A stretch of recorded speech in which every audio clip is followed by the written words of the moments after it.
반갑습니다. 오늘은 우리말 풀이로서 미치다와 미치다에 대해서 말씀을 드리도록 하겠습니다. 미칠 급자입니다. 한자로 미치다. 우리가 거기에 가까이 가다, 영향을 미치다 할 때 미칠 급자고, 이 미치는 것은 우리가 미친 사람, 미친 게 이래 얘기하듯이 광인이라, 이 미친 사람은 광인이라 하듯이 미칠 광자입니다. 그 앞에는 개구자인데 임금이 개가 되어버리니까 이게 미칠 광자가 되는 겁니다. 그래서 미치다, 거기에서 내가 원하는 것에 이루기 위해서는 미치지 않으면 안 되는 겁니다. 그래서 미치다의 파장이 미치다와 미치다,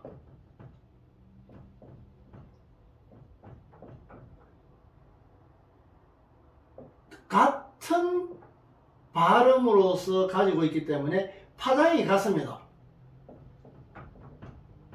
파장이 같다.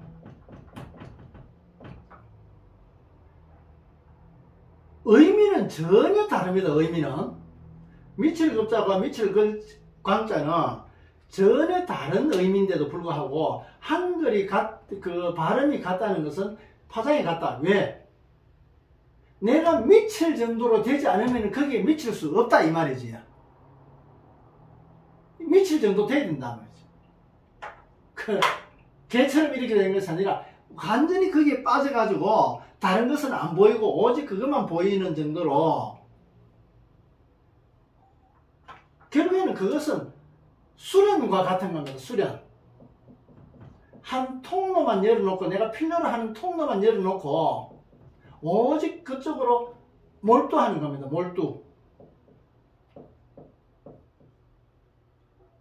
몰두하는 거, 우리는 살려고 하면 여러 가지 우리가 신경 써야 될 것들이 많이 있습니다. 일도 해야 되고, 공부도 해야 되고, 누구도 만나야 되고, 우정도 나눠야 되고, 여러 가지 그렇게 해야 될 일이 있는데도 불구하고 수련하듯이 오직 거기에만 몰두하게 되니까 미치게 되는 겁니다. 우리 미쳤다고 볼 수 있는 겁니다. 이렇게 하지 않으면 여기에 내가 원하는 데 가까이 갈 수 없다는 얘기입니다. 그래서 거기에 이루기 위해서는 내가 미칠 정도로 해야 된다, 그런 말입니다. 그래서 파장이, 에너지 작용이 같다는 얘기입니다. 제가 공부를 하면서 잠을 자면서 이루어지는 공부라고 제가 적어놨었는데, 우리가 잠을 자면서 공부를 할 수 있다 그러면 우스갯소리로 우리가 잠을 자면서 책을 베개 삼아 가지고 책을 베고 자면 책 내용이 머리에 들어온다. 괜히 우스갯소리로 그런 얘기를 하고 있습니다만은, 잠을 자면서 공부를 할 수 있다 그러면 굉장히 효율이 높은 겁니다. 근데 그렇게 할 수 있는 방법을 찾아야 될 과제입니다. 우리의 삶에 정해진 주어진 시간적인 조건을 충분하게 활용하기 위해서는 자면서도 공부할 수 있다 그러면은, 자면서 우리가 뇌라든가 여러 가지 육체적인 것이 충분하게 휴식을 취하면서도 불구하고, 취하면서도 또한 내가 공부할 수 있는 것으로 다가갈 수 있다면 금상첨화가 아니겠습니까? 그래서 제가 공부를 하면서 느꼈던 건데, 몇 번 경험했던 건데, 귀로서 이제 동작을 합니다. 평소 때 이제 공부 시간에 동작을 하게 됩니다. 이런 여러 가지 귀 동작을 하게 되는데, 얼마나 몰두를 했는지, 내가 집에서 저녁 시간에 밤 돼가지고 잠을 자고 있는데, 잠을 누워서 잠자면서도 내가 동작을 하고 있더라는 걸 가족이 이야기를 합니다.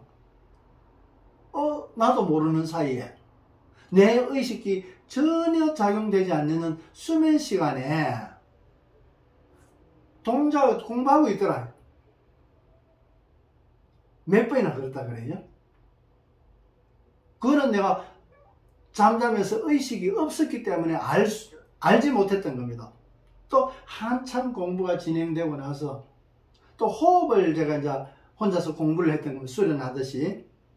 여러 가지 호흡법이 있는데 또 책을 사가지고 보기도 하고 여러 가지 또 내가 했던 호흡이 저절로 일어나게 됩니다. 기라는 것은 스스로 기가 있고 저절로 기가 있는데 예전에 제가 말씀드린 적이 있습니다. 이 기를 나누어 보면은 스스로 기가 있고 저절로 기가 있습니다.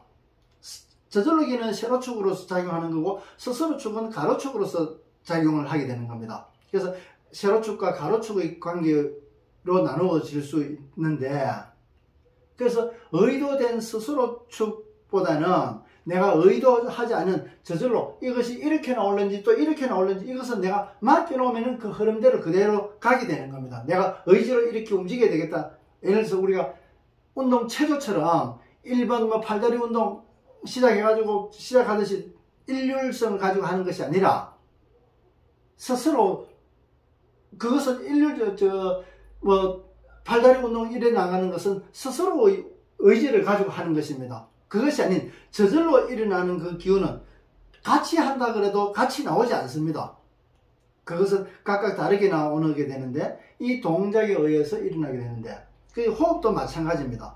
내가 공부를 하면서 저도 모르게 저절로 기운으로서 호흡이 일어나는 것이 이런 호흡도 있네 이래가지고 쉽게 알려진 호흡법이 아니라가지고 서점에 가서 책을 보면 아주 중요하고 흔한 호흡법들은 많은 비중을 가지고 언급이 되어 있는데 책 저 뒤편에 이렇게 하는 이런 호흡법도 있고 이렇게 하는 이런 호흡도 있다는 그런 기타 등등에 있는 호흡법이 제가 하고 있더라는 얘기지.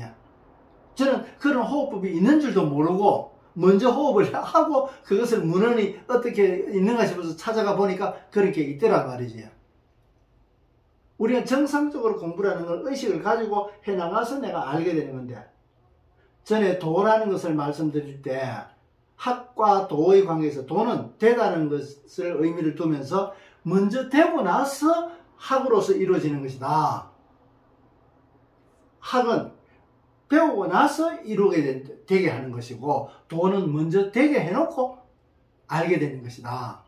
이제 그런 말씀을 드렸었는데 그래서 제가 호흡을 해놓고 이제 동작대로 쭉 하면은 뭐 코를 막고 입을 눈을 막고 이러면서 호흡이 되는 겁니다. 그래서 호흡을 하고 또 손을 놨다가 또 반복되어 하고 저절로 그런 게 일어나게 됩니다.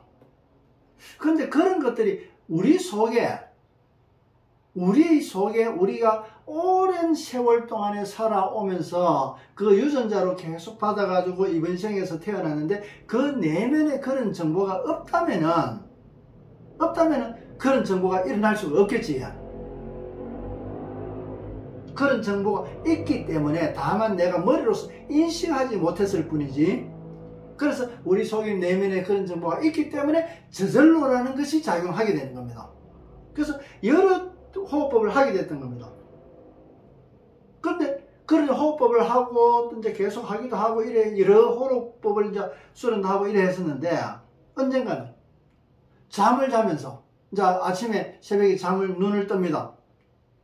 눈 깨기 전에 이제 의식이 먼저 깨기 때문에 의식이 이제 잠 깼구나 해가지고 보통 깼구나 하고 이제 눈을 뜨게 되는데 잠을 깼구나 다 잤구나 이렇게 생각하는 순간에 내 몸 자체 육체는 아주 아주 정밀하게 정형화되어 있듯이 지금 호흡을 하고 있다는 것을 느끼게 됩니다. 내 몸이 저절로 의도적인 게 아니라 잠을 자면서 깼는데 내가 지금 호흡을 하고 있다는 것을 알게 됩니다. 일반적인 호흡이 아니라 우리가 뭐 호흡법에 따른 호흡법이 되는 겁니다. 어떤 수도자들이 하는 호흡법도 있고 환자들이 하는 호흡법이 있고 안 그러면 차력사라든가 어떤 그 능력적으로 하는 호흡법도 있고 뭐 깨달음을 위한 호흡법도 있고 여러 가지 그런 법이 있는데 아주 정형화된 것을 반복해 가지고 호흡을 하고 있다는 게 느껴집니다. 한 호흡이 끝나고 나면은 또 한 호흡을 이뤄지게 되고 눈은 안 떴지만은 의식을 지금 금방 잠에서 깼기 때문에 이제 내 자신을 관찰하게 됩니다. 그래서 내 몸이 의식을 하고 있지만 그대로 맡겨 놓는 겁니다. 어떤 식으로 일어나는지 나는 관찰만 할 뿐입니다. 관조다 그러지. 내 몸뚱아리를 던져놓고 내가 다른 사람이 나를 쳐다보듯이 나를 그렇게 두고 보는 겁니다. 그래서 보면은 계속 잠에서 깨어나기 때부터 계속 이어져 나오는 호흡을 계속 하고 있다는 걸 알게 됩니다. 그러면 일어나기 싫습니다. 그래도 일어나야 되기 때문에 할 수 없이 호흡을 중단하고 이제 일어나게 되는데, 그런 잠을 자면서도 자신도 모르게 그렇게 공부를 하고 있더라는 것을 알게 됐던 겁니다. 그러면은 금방 미치듯이 해야 되는 겁니다. 미치듯이 하면은 그것이 내가 원하는 쪽에 이루어지게 되는 겁니다. 그래서 공부하시는 분들한테 이런 이야기를 여러 번 하고 했지만은 강요도 할 수 있는 것이 아니고 자기가 좋아가지고 또 관심 가지고 좋아하고 이래 해야 그런 것들이 가능해지게 되는 겁니다. 앞으로 이 동영상 보시는 분들도 호흡이 됐든 기 동작이 됐든 또 다른 어떤 공부가 됐든 그것을 미치듯이 한번 해보면은 틀림없이 거기에 다다를 수 있게 되고, 그 다다르는 과정 중에서는 각각의 과정에서는 나도 몰랐던 그런 정보들이나 실제 행동이나 여러 가지 이런 것들이 이루어질 수 있다, 그런 것을 아시고, 또 공부를 제대로 하게 되는 것 같으면 잘못될 일이 없습니다. 욕심내거나 안 그러면 무리하거나 이랬을 때 공부하면서 엉뚱하게 일이 커지게 되거나 이 사건을 만들거나 이래 되는 것이지, 내가 바르게 공부해 나가는 데 있어 가지고는 절대로 잘못될 일이 없습니다. 예전에도 내가 조계종 한마음선언의 대행스님을 잠깐 언급을 했었는데, 대행스님이 쓴 책에 보면은 밤에 산길을 걷는데, 깜깜한 밤길인데 그 산에 그 길이 험해가지고 제대로 길을 모르고 가고 있는데 갑작스럽게 내 앞에서 노루가 잠자다가 푸석거리면서 뛰어갑니다. 깜짝 놀래가지고 그 길 가던 거를 방향을 바꿔가지고 다른 쪽으로 가게 됩니다. 그래서 다음날 일 보고 다시 산길로 지나오는데 노루 있었던 자리에 보니까 내가 가고자 했던 그 길로 가는 것 같으면 그 낭떠러지가 있었던 거지. 영락없이 떨어져가지고 다치거나 큰 사고가 일어났었을 건데 노루가 못 가게 막아줬던 거와 똑같은 현상이었던 겁니다. 그래서 바르게 공부하면은 그렇게 현상이 일어난단 말이지. 저절로도 공부되는데 그거 외부에서 그거 안 되겠습니까? 실제 공부를 하게 되면, 수도자가 공부하게 되면 이 외계에서는 인큐베이터처럼 보호하는 작용을 하게 됩니다. 그것을 보호령이라 그러기도 하고 조상령이라 그러기도 하고 여러 가지 그렇게, 또 천사다 여러 가지 그런 얘기를 합니다. 그런데 어쨌든 그런 작용이 틀림없이 일어난다. 왜? 내 속에 나와 이 외우주가 이어져가 있기 때문에 내 자신에서 일어난 진동은 틀림없이 외우주에서도 나타나기 때문에 그 작용을 한다는 겁니다. 그래서 함부로 무리하지 말라는 겁니다. 내가 정상적으로 공부해 나가면 절대 잘못될 일 없는 겁니다. 혼자서 공부할 수 있는 이유가, 스승을 만나고 공부하면 더 좋은데 또 살다 보면 그렇게 하지 못할 경우들이 있습니다. 혼자서 해야 될 경우가 있습니다. 그러면 혼자서라도 공부를 해 나가려고 하면 그런 인큐베이터처럼 그런 게 작용을 하게 됩니다. 보호하는. 우리가 운전하다 보면 깜빡 졸았는데도 보면은 크게 다칠 큰 사고가 일어날 만도 했는데 뭔가 보호된 것처럼 큰 사고가 미연에 예방되는 그런 일들이 많이 느끼게 되지 않습니까? 그런 거와 마찬가지로 조상령이 그렇게 도온다, 그러면 공부하는 데는 보호령이 도온다, 여러 가지 그런 작용을 하게 되는 겁니다. 그래서 오늘은 공부하는 데에 대해서는, 공부하는 수도자는 그야말로 미치듯이 공부해야 된다. 그래야 내 원하는 쪽에 닿을 수 있다. 그래서 미치다와 미치다는 소리의 파장이 같은 파장을 가짐으로 해서 같은 작용을 한다. 그래서 우리말에 대해서 내가 말씀을 드렸습니다. 끝까지 시청해 주셔서 고맙습니다. 또 다음에 또 뵙도록 하겠습니다. 고맙습니다.